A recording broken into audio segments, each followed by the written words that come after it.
Hello there. Today's tutorial with Ian, and with Bea present as well, is about can we set standards? As children are working and hopefully busily engaged, how do we as teachers consider and examine standards? Now, I've got a thing about standards. You know, I think there's no point in mucking about. So, I discovered this chart when I was talking to a colleague. Now, I haven't written it up in full for you, but I have a smaller version which you can look at in detail later on. But I just want to indicate how I find this valuable when I'm working with children. You can make your own chart and modify it in any way you wish. First of all, it seems to me whenever we do work in any creative way, in a thorough way, because creative can mean thorough, we move from an area whereby we browse around, we play around, we gather our materials, we gather our ideas, and we slowly move from the gathering time to the beginning to use time. And it seems to me that we make a switch from this is a self-fulfilling activity, I'm just trying to get myself together. And gradually I get down to the work of it. I'm working it out now. I'm making use of those ideas I had over here that don't have a penalty with them yet. But now there'll come a penalty, not because I'll be put in prison or I'll be told I'm wrong, but because now I'm going to go through a process that produces a result. It may be only a neat shopping list that I'll be able to read when I'm busily going into the shop. Whereas over here it's a haphazard thing where, you know, the cornflakes and the soap might be one after the other, but they're not like that in the shop. So to save me time, I'll produce one that as I go around I can pick up and I know I haven't missed anything. There would be an example of what I mean by play and work. Now, as I move around this circle, I'm thinking only of the teacher watching the class and providing and nurturing the class, providing for it, offering help to it, watching it in terms of diagnosing what it knows. All these are going on because I'm a teacher. Now, over here then, the teacher in me is providing a lot. I don't mind offering a lot. But I'm providing it in either this quarter where I'm saying, yes, well, you could explore that a bit, wander about a bit more, or have you thought about this? Whereas over here I'm saying, well, look, why don't you give that one a run and see what happens? So my prodigal provision is different if I'm functioning in my mind in this quarter to service the class than if I'm in this quarter. Because now I'm heading towards, in shopping list terms, getting it organised. It still doesn't have to pass a test in good writing. However, when I come round to this quarter, you see, I've passed through this barrier of there has to be a product now. My shopping list would work enough for me to get the shopping. But if I were doing a medieval shopping list in calligraphic script, then I can't do it at that level. It has to come down to what sort of tools, what sort of parchment, who is my audience. I'm not my self-audience anymore. So as a teacher at this point, I'm putting in all kinds of disciplinarian stuff, but it's not bullying, it's to do with the pen. Well, you'll need a better pen than that. Or try moving your paper this way, or try on this bit of paper first and now take the best paper, because we can't afford a mistake now. And then we come around to this other quarter, which I think is very neglected. Time to mature your knowledge. Time to employ that thing you created here, or worked at, or that skill you began to acquire, so that you actually make it your own. Now, when you look at the average lesson, and I am not denigrating school, I'm just examining it in terms of my own practice and bearing in mind what I think matters in terms of standards and learning. This is the area we tend to start off with. This is the task, these are the tools, this is the time, do it. And I'll help you all I can. I'll help you all I can, because most teachers do that. But the time to browse around and pull yourself together is frequently denied children because we work on clocks, not on learning times. And it's terribly difficult to, to give yourself the power to take 3/4 of the time off this. Mm. But in fact, in my view, this works faster if these areas are considered first. Now, the time we come round to here then, we're working on what my colleague, the name my colleague used was parsimony. You're getting a lot more achieved with less. You need fewer tools, you're prepared to work on limits, you're prepared to put your pagination, your margins and so on, if we're thinking of written work. I did a shopping list, so I'm thinking of written work. And the parsimony is the craftsman level. I'll see how much I can make do with what I have and how much I can achieve. But this area is almost totally neglected because you expect children to pass from here to here without us doing a lot about it. The maturation time, the practice of the knowledge time is often not available because we don't do anything with what they create. If they've done some sums in a book, and they've done it really neatly, and they've had a good pen, and they've done all the right things with it, what happens to it? It's filed away. It's marked and left. Well, marking it isn't what I'm on about here. It's what do I next do that coherently employs that knowledge? Now, frequently we think, well, we'll employ it if we give them another set more difficult.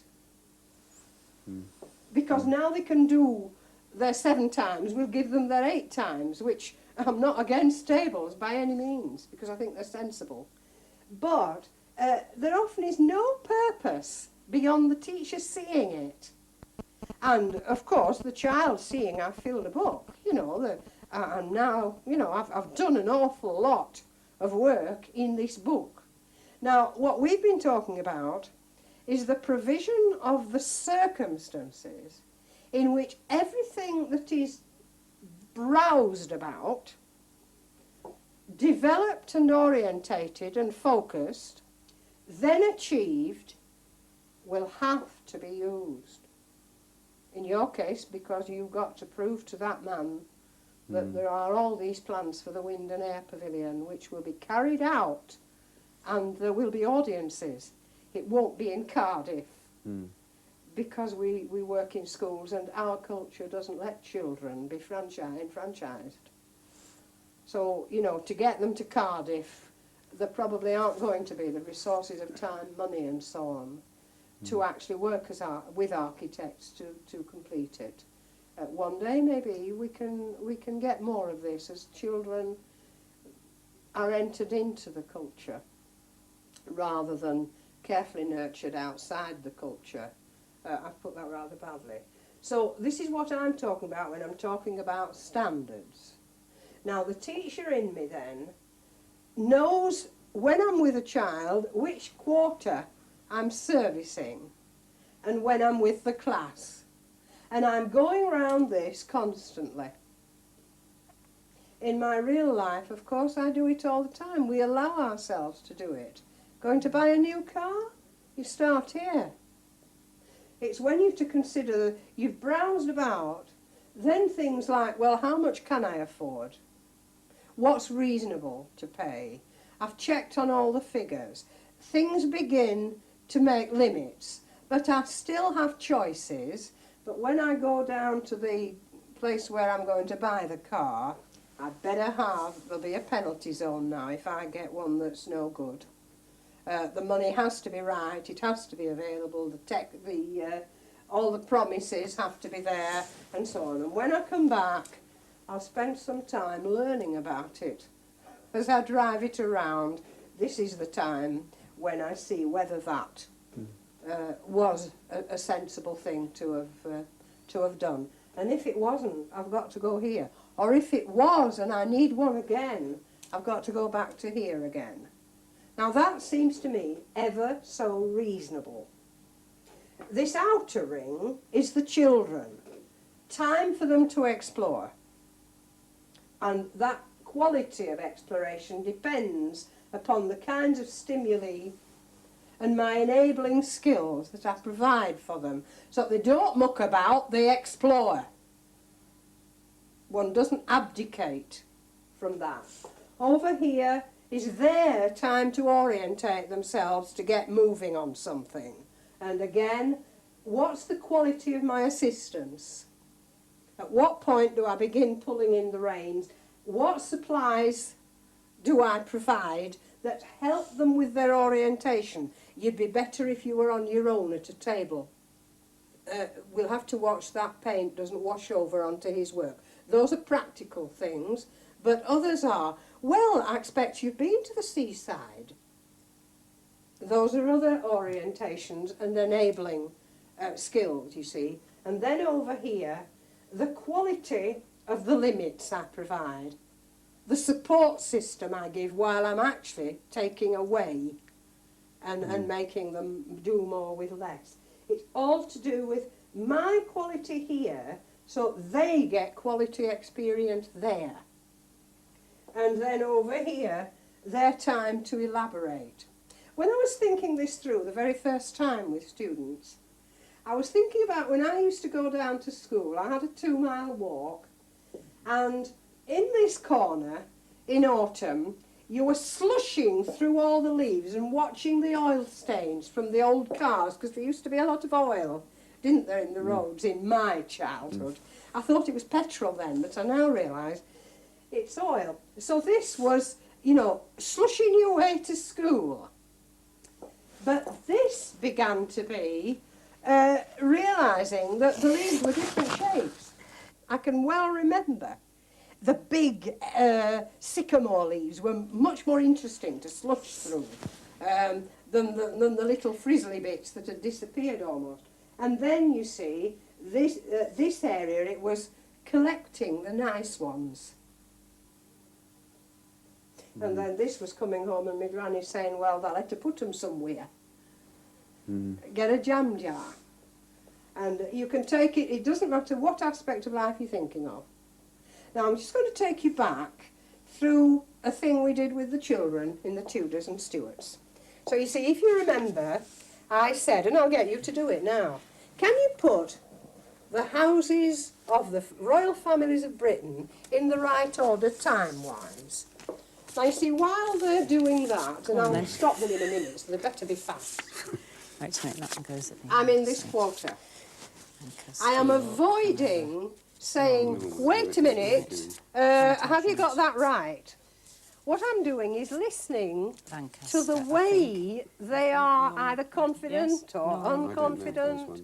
I'm enabling them to switch about and so on. And I've given them no tools other than that. They're exploring and so on. I've provided the stimulus.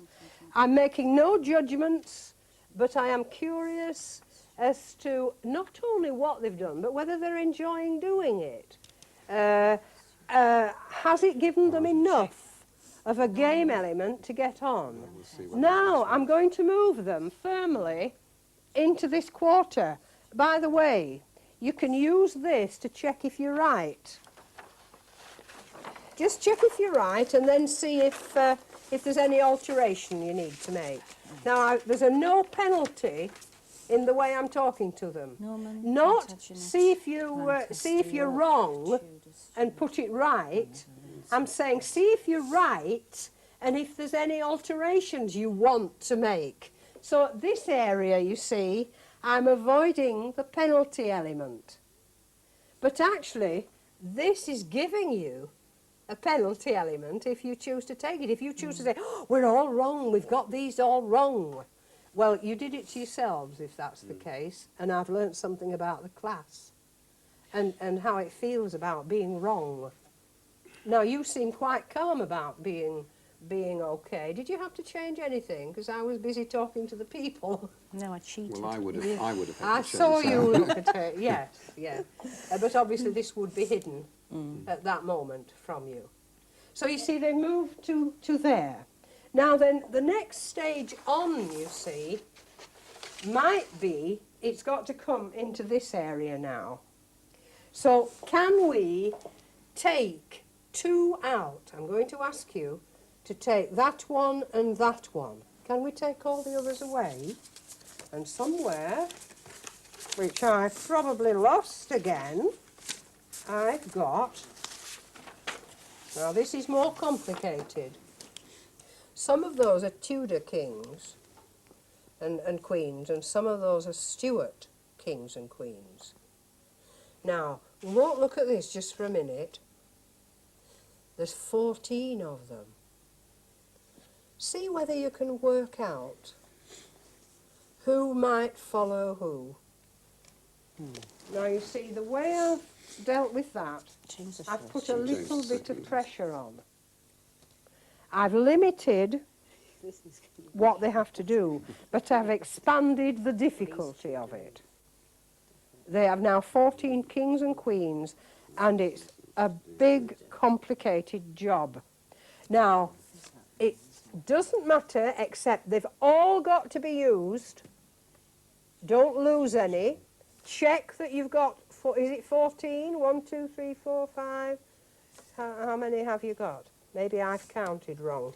13, I think there is. 4, 6, 8, it's 12. Have you got 12? 2, 3, 4, 5, 6, 7, 8, 9. You see, I'm in this 12. quarter. Yeah. You've definitely got 12. Now, don't let any fall on the floor, because we can't lose our kings and queens of Britain, right? Now then, see whether we can work out who came before who, you know, and who was the last. It's the Tudors and the Stuarts, and I promise you there's no more than what you've got there. Right. Now you see, at this stage, I'm listening for the sort of logic they're bringing in. Now they're going to arrange it as a list. Numbers I'll put him in. those are all right. Right. That No, we're obviously in the has to right be order, before but hang that on. one. Well, hang on, are we going across or are we going down? Which Now way are we they're going? doing it for themselves, you see. Which They're way do you want to go? focusing. Are we going across? Are we going All down? right, let's go. Well, let's negotiate. Which one do you want? Well, that's Or do you okay. put some under there and We some can under leave there? it there, but I'll be putting the pressure on. And though it looks like a joke, don't lose any from the table, because we can't lose our kings and queens of Britain. I don't expect any flapping about. And pieces of paper like this, with 28 children, if we think of your class, can very easily get flapped about. There isn't going to be any if I can help it. Of course, I am not in charge of the children's behaviour till I see there's some problem about it. I'm assuming we'll manage if we can. I'm foreshadowing, I'm warning, I'm kind of suggesting it's important, even though at the moment it's a game. There's no context. I haven't suggested anything other than royal families. But now, you see, when we're sure it's right, and we've added the dates, we've moved to the elaboration time. Adding the dates extends the area of reference. But now, what can I do so they will begin to consolidate this? I'm not doing a game to pass a happy hour. And I'm not saying, okay, well, we've done the Tudors and Stuarts now, put them away. What I'm saying to myself, and I haven't invented this, I'm doing it now in front of you. What might I do to allow them this elaboration time? Now, I'm just thinking on my feet, because I didn't have chance to go forward when I worked with your children. I'm saying, I wonder whether you could make up a chant that put them in order. So we might, I wouldn't start with 12, I'd start with this. And we'd now have a purpose in trying to remember them. So making up a chant with all the class round might be one example of this elaboration time. Another one might be, and not better or worse, but alongside it, can you now all make a copy, because I may not have enough money to have photocopied them all. Can you make a copy, and can you put them in order, and when you've got them in order, we'll put a note beside anything we think the Normans did. When you read Plantagenet, what do you think they must have done when they were Plantagenet kings and queens? Now, you're going up to the browsing a bit as well. I'm not saying you have to put down the truth of history. I'm saying if Norman rings a bell, what do you think of when you think of Norman? And you'll have more ideas related with Normans, perhaps, than with Plantagenets. Because as children, we probably learn more about the Normans and so on and so on. Am I making a little bit of sense to you? But processing this forward into the no penalty zone again, I mean, could you invent a card game with them? Yeah. Many children could think of other things to do, because gradually as time goes on, one hopes the children will assist me in how could we make sure we really get this clear. Now, it's not so much this clear that I want in a Tudors and Stuarts study, it's this clear. But if I want them to learn to organise and think for themselves, I might get them to do this first. Because that'll teach them how to lay things out, handle the glue, sort the page out, not mess it up, not lose anything, and then we come on to the one that really matters. If I decide on a chant, what sort of instrument or instruments might I bring around? Or, you know, what have we got with pencils and desks that we can tap out, feet, clapping, and so on and so on. Now, I've used that to give a very, very brief example. But, of course, it's always a serious example, because it's always serious in the matter of binding knowledge and also the exploration of the affective zone helping us bind the knowledge. It's the affective zone that gives you interesting things to sort out. Even if you find it difficult to read, I can support you here, because I'm not condemning you if you can't read yet. But I know it's part of the exercise that it'll take me to reading. Okay? Right, I just wanted to give you that illustration. Now I'm going to just have a look at just one piece of work that one of your classes did when they were 8. When they looked at these archives, if we take it round here, the first thing one might do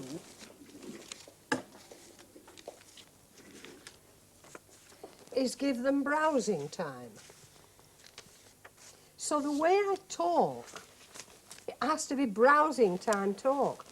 I found all these pieces of writing and I really can't quite understand just what they're all about, but I'll tell you what, I've noticed there's figures up on the top of every one, and when I looked, all the figures seem to be the same. I wonder whether you wouldn't mind helping me just go through these and see whether we can get any sense of what they're about. Now that would be an example of this. I have supplied the stimulus. I'm providing the exploration by the way I'm talking. And I'm offering, if they'll pick it up, colleagueness. Not, right, what we're going to do now is look through these pieces of writing and we're going to find out what they're about. Now, it might be more direct, but it's too early to be there. So, I just wondered if, you might just have a look. Can you make sure everybody gets them? I think there's enough. Now, let's look at what I've done in the enabling exploration. First of all, there's something that looks older and some care has been taken in it. Sign. There's a figure on it which when they gradually get used to it, when they're round here, they'll see they're all the same. They belong to the same set. To enable a little bit of penetration, I've put some notes on this one, but they are nothing to do with interpreting that. All I've said is it seems to be it's in some sort of order. It's not just a letter.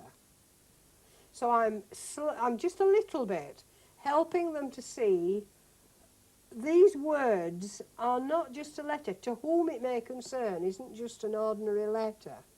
So I'm gradually moving them towards here because they're going to be archivists. And they're going to do all the things archivists do very accurately. But over here, it's just enjoying the oldness and the specialness and realising this writing is different than that. If I move over to here, you see, then it might be, I get the feeling some of them are in the same handwriting and some of them are different. I wonder if we could group them together, because they are made that way. If you look very carefully, children will soon see that this handwriting, so you're in a classification situation. Now, when we come to this stage, then we're probably explaining these archives to somebody. So this stage is delayed. The stage with the Tudors and Stuarts didn't need to be delayed. You had correct information, you could check straight away, you could add your dates, you could accurately do it, and you could mount it well. But this needs a lot more browsing, a lot more discovering, because when they come to here, they've got to have a lot of skills. So the pressure mustn't come too early here. Now the pressure in this one might come with a lady coming to see the archivists, which allows the teacher to prepare them for a special event. So your focusing time comes in. So you see, I am the teacher, but I'm also the lady who's going to come. I understand that you have been dealing with the old documents about Miss Mary Morgan. Have you reached any idea about what happened to her? That's a focusing question. And I'm going to give them all the help in the world to be clear in explaining it to me. So as a teacher, I've got to have done the work up there with them so that they can.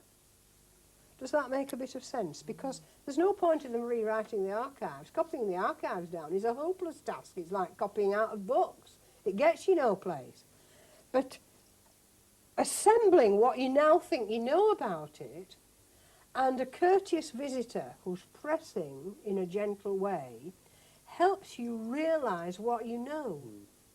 Now, if it comes over to here, it may be in the form of, I really am very, very grateful to you for having sorted them, because when we found them we weren't sure at all. Something quite terrible seems to have happened. And I wonder whether it would be possible for you to write me a short report. Because when I go back to the church wardens meeting about whether, you know, these graves or whatever this appertains to, it might affect the church. And if I could take a report, I really would appreciate it. So as a teacher now, I'm helping them write the report.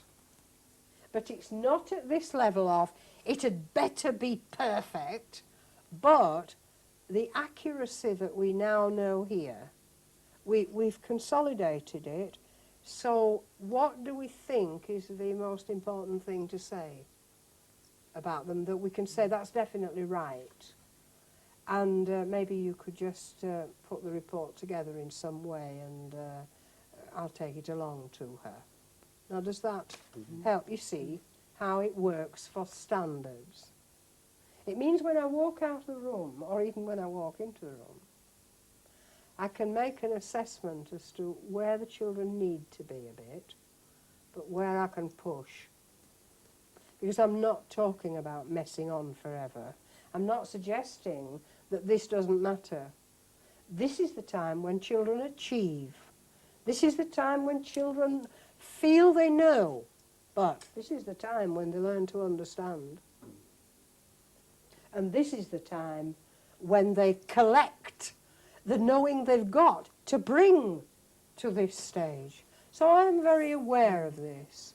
And when I look at my own childhood in school, for example, which was quite short compared with children today probably, it was all right in this area if you were quick. If you could put aside your own interests and concerns and follow the teachers. I was fine. I wasn't all that much clever. But I was fine because I could set my needs aside in terms of the teacher's interests. But a lot of children, well, they can't. And there were people in my class who couldn't. And I know them now as old ladies like me, and we talk about it. Because I'm in touch with a lot of my old class. So that's a second example. But now I want to take you into something a bit more thorough, because I want it to help you when you come to yours. Now, B's, it wasn't your class, was it, that did the knot gardens? It was the oldest class. Now, here's an example of what I would call shabby work. And this is no disrespect to those who made it. But it hasn't worked with this sort of rigour, and that's why I wanted to use it. Now, if we look at the good things, the children have been given the equivalent of graph paper. It's 1 centimetre squares, isn't it? But you can see they haven't produced anything remotely like an Elizabethan knot garden. Now, we have to say, why haven't they done that? And it's to do with the way the needs have been supplied and the tasks have been enabled and the orientation. Because the person dealing with it, and again, I'm not being negative, I'm trying to use this positively, because I have made these kinds of trips myself. And I think I'm probably not so capable of doing it now, because I do think, wait a minute. So the first thing is, yes, the graph. The second thing is, yes, not too large, but in fact this is too small for those children who've never made a knot garden. But I'm talking as if I know them well, and I don't know. But it is too small because it's finicky.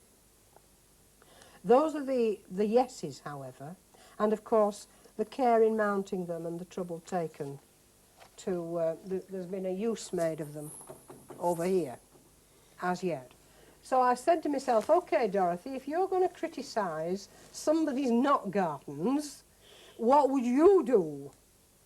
So I sat myself down and I thought, yes, how would I approach a knot garden? Because I can't afford a rotten knot garden when I'm running a Tudor mansion. Now, of course, when I come to talk to you now, it sounds like, oh, well, Mrs. Heathcote knows exactly how it should be done. Well, I don't. I sat and decided, in terms of internal coherence, what would be the development from the smallest edging in to a knot garden design. So I've got some notes here which I'm going to use if you don't mind.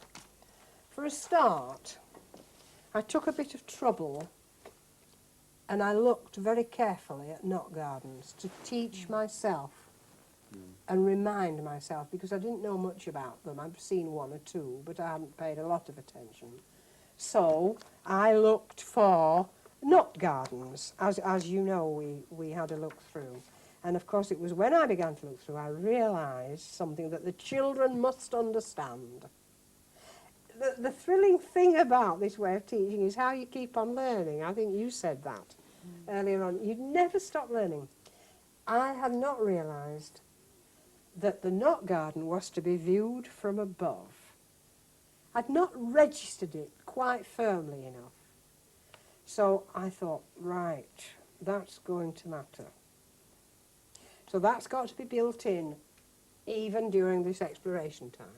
So I thought, right, what would I do? So I thought, right, I'll go into this quarter and I'll ask you to tie some knots. So I've provided you with some string. Now,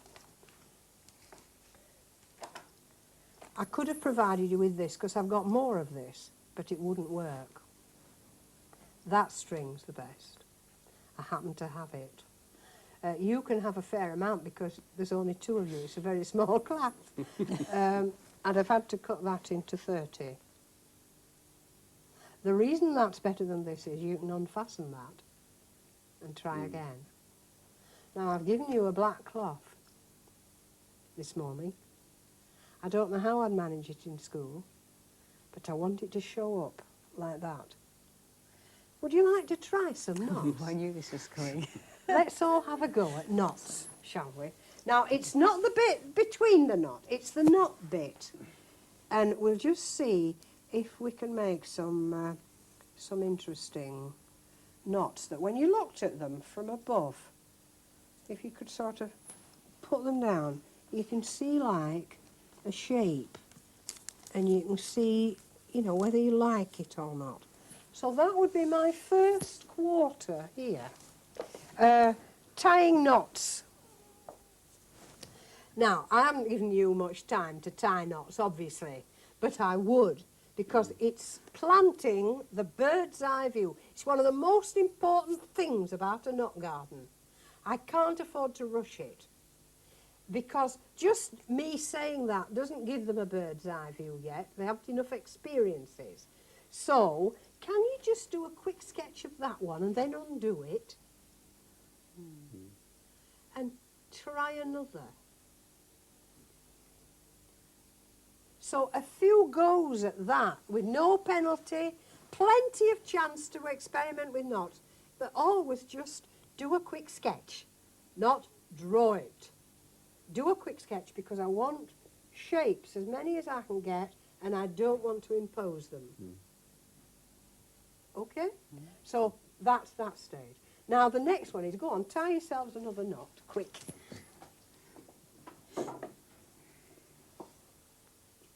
It's too boring.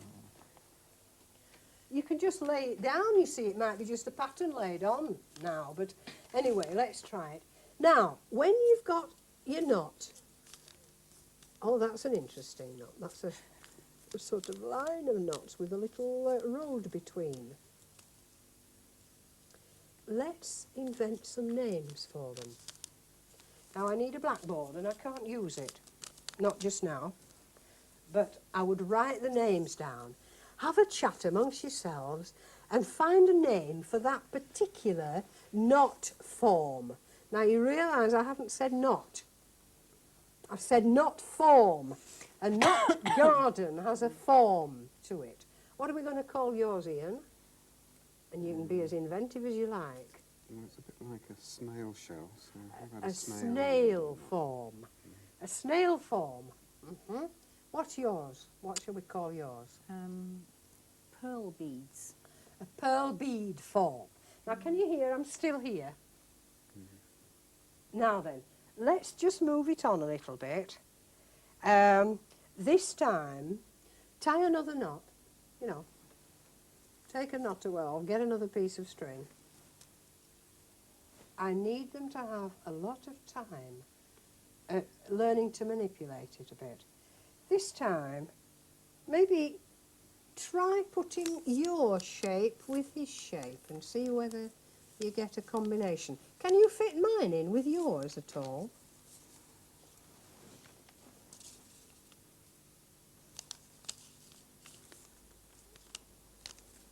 See whether you can.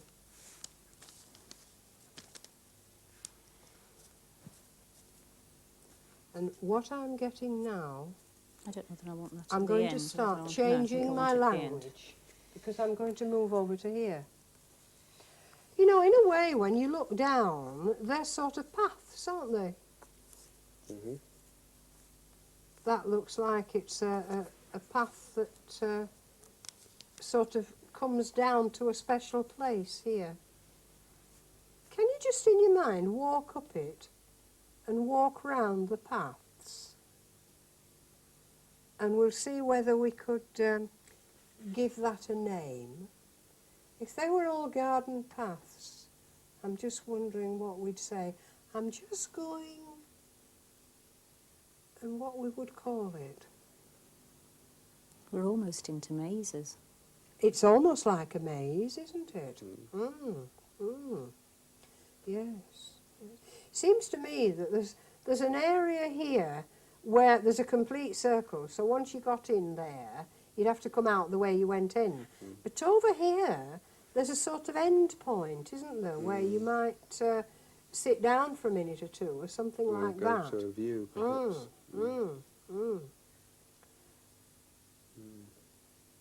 Well, see whether we can think of a name for that particular garden. What shall we call it? And people need time.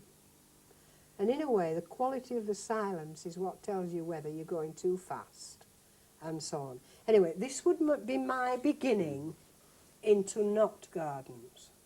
And I'd want as many names as we could get, and we'd make notices.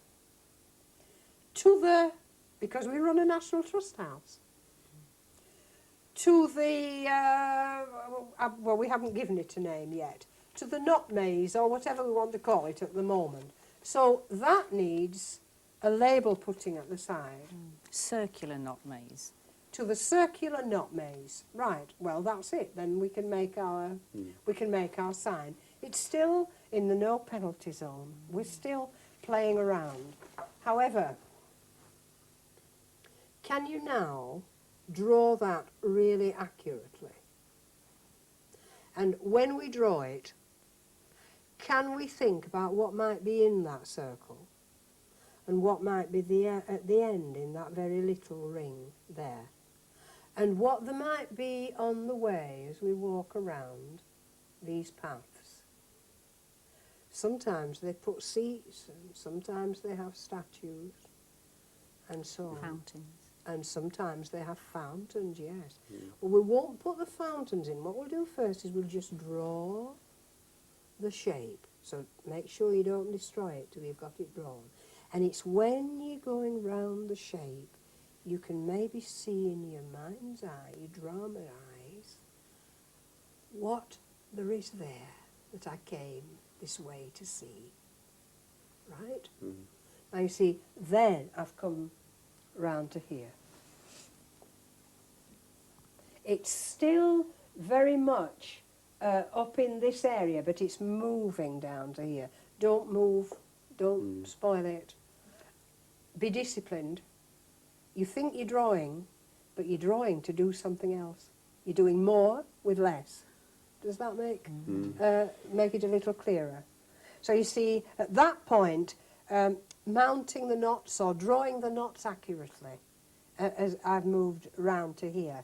Now then, I've got to introduce a colour limitation because these are knot gardens, and knot gardens can't have that sort of coloration in them. So you see, this is what gives creative work in schools a bad name, a loose name. It looks like nothing much, that there's not been any discipline. Now then, you think about the palette of colours that you feel you could let the children have. You're doing more with less. And in the way, I must introduce the bird's eye view first, because that's what they're intended for. The second thing, I can only introduce nature's plants in an English climate. So my palette, you see, now I've got to have help because I am not an expert. So I find I'm always lucky in what I've found. I mean, I picked this up in a National Trust house.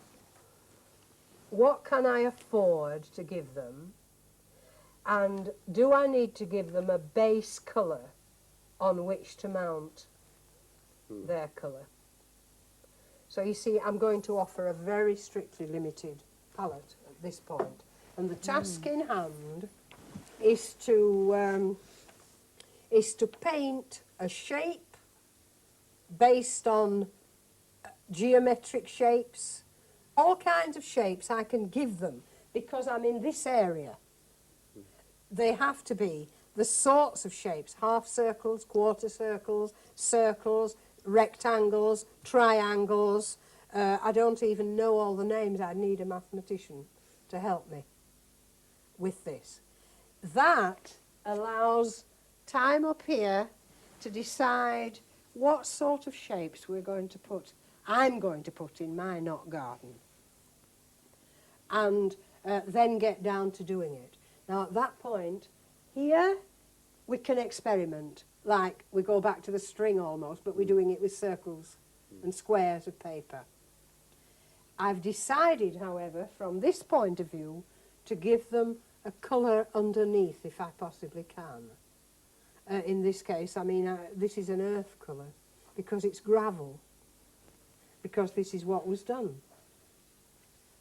The stony gravel.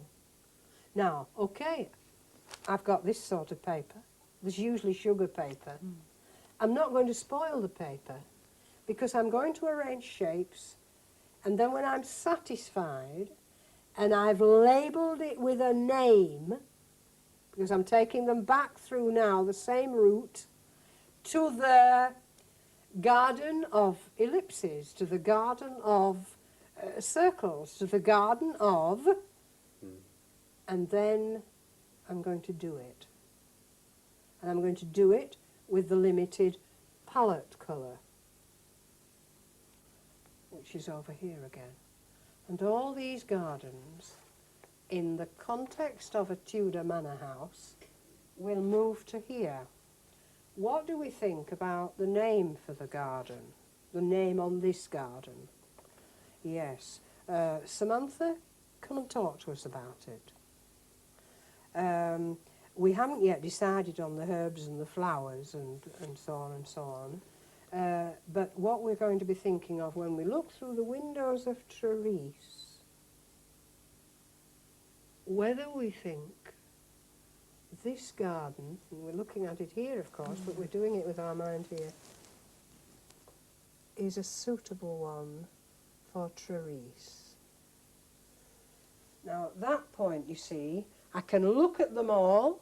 I don't have to decide straight away, but I'm coming around here when I say suitable for Therese, and there's going to be a decision taken. Now you may feel the children need longer to hang on to their own designs, in which case we do it here and we say, why don't we submit all the designs to the National Trust Gardens Committee? Well, let's do that. We'll all write an explanation of why we think this is a particularly interesting shape to look down on a wet day if you're an Elizabethan lady. And then I would meet them as the committee. That gives them more time up here to love their play, as you might say. But when it comes to choosing, everybody knows there's only one knot garden in one big Tudor house. It's extremely diagnostic for your own teaching as well, isn't it? I mean, I would have thought that this particular age group would have done symmetry, would have done shape. I mean, Yes. they've encountered it already. Yes. But they've not really gone through the process That's of... right. This is what they haven't had. That's right. And what they've caught some of it. I mean, this one, you can see that child has linked it with a Tudor ceiling. Oh, There's a yes. hint of a Tudor ceiling in that, which is fascinating to see. But now, you see, we have to come on to naming the design. We've got to describe the design. In the knot garden we have chosen for Therese, we envisage, and it's probably a public letter, as everybody puts their oar in to compose it, and we give a word picture of a knot garden. We envisage a long approaching avenue.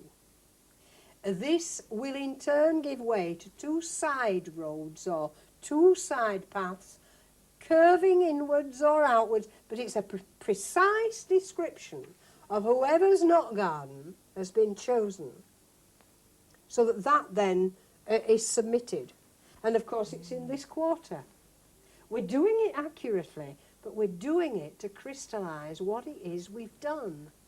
Does that help you? And now, of course, we need to compare our knot garden with other knot gardens. I mean, you don't want to have a knot garden like they've got over in Aston Hall. Now, I haven't got the best pictures. I've brought the ones that I happen to have. But I need really a gardener's design book at this point. Not a photographic book now, but a gardener's design book. And I'll bet there are some. It's just I haven't found them. That's when they need to realise all this is about our knot garden that we are about to make for our Tudor house. So comparing ours, that's why it has to look good before we see theirs. It has to stand up as well as anybody's to it. And so you see, we now are ready when we've done that stage, and that's the browsing stage. You know, we just compare. And we can see things that those designs have that we hadn't thought of, but we'll accept it because we've passed the plan. We can't just reinvent it and say, oh, never mind, we'll throw ours out and do this one. We now come on, you see, to what plants don't grow higher than 9 inches, or, well, not inches, but centimetres. So we're now moving into a slight enrichment of colour. Now, I've brought herbal plants here that could go in a knot garden, but the box hedging, there's no substitute for.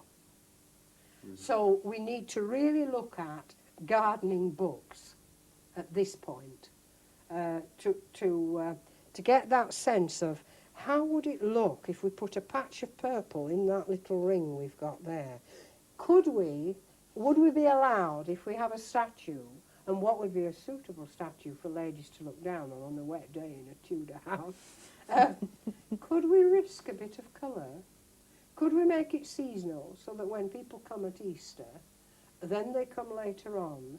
Is there a little bit of leeway in our knot garden, but we know why there's a leeway?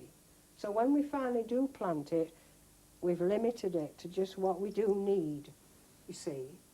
And so, in a way, we wouldn't go through this stage, but we'd move through flowers to possibly the shop, designing tea towels, or in my case, I think a bit of embroidery, if you felt you could manage a bit of wool, and this very simple Florentine stitch.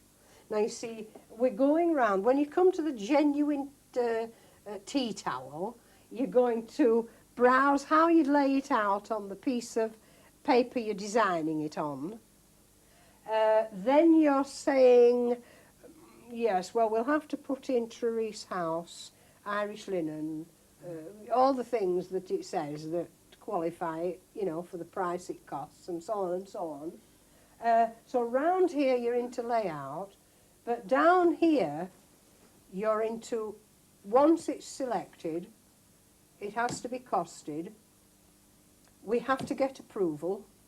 We have to decide amongst all the designs not only what we think we can sell, and we might get some teachers in to come and test it, or some other children to come in and test these designs. What would you buy of those, you know, which appeals to you? Do you know why? And so on and so on. And the fourth quarter is the actual final submission of the design for approval to have it made. And that's what I mean by paying attention to quality. Now, I don't know, I believe, you know, some of these terms may not suit you. I know when I was writing it up you weren't sure about it. But you can make your own. Yeah. I mean... Yes. I mean, I find I've been thinking as you've been talking through this sort of how I'd relate to it. I mean, what you're really saying is that prodigality is in effect doing a little with lots, having lots of resources and doing and not having to do much with it, where at the other end it's doing lots with very little. You know, there's that yes. sort of... Yes, you've got the concept anyway. Yes, I can't use the word. Yes. And I've also got this thing about, for me, work and play. For me, I find it easier to think in terms of a task or a product on the work side, and the processes by which that task or product would be finally achieved on the other side. It's some sort of... So you're saying task and product? I'm saying, I think, product or task over there, and the processes yes, by which that would be achieved and realised. So the children are here processing, and here they are task oriented. That's right. Yes, yes, yes. Yes, well, I would say you do it the way that makes your thinking right. I have to use play because at this stage it can be a self-fulfilling activity. And it gives me a certain dimension of response which brings out the play bit in me. And so play suits me, you see. Now, anybody can make the sort of chart that helps them orientate themselves, because every time you make a negotiation with a child, you're in one of those quarters. At least I think you are. And you're always moving towards that moment of crossing the barrier into firming something up or relaxing something round. And so to me, I know the point at which I step over. Teachers feel very frustrated, don't they, that they've got to have this end product. And sometimes I don't think we realise that it actually does take time to have quality in an end product, rather than just have the end product itself. But if you take trouble to build in the experiences before, you get an end product quicker. I think that's why the quarters... You see, you don't spend the whole lesson on the end product then. No, that's why the quarters are so helpful, because it puts some sort of constraints on you to build in time for exploration. That's right. To build in time for reflection and consolidation. Yes. You've got one tutorial more. One more. To put all this together. All this. I don't know whether to say God help you or good luck. Thank you. Thank you. Thanks, Tom.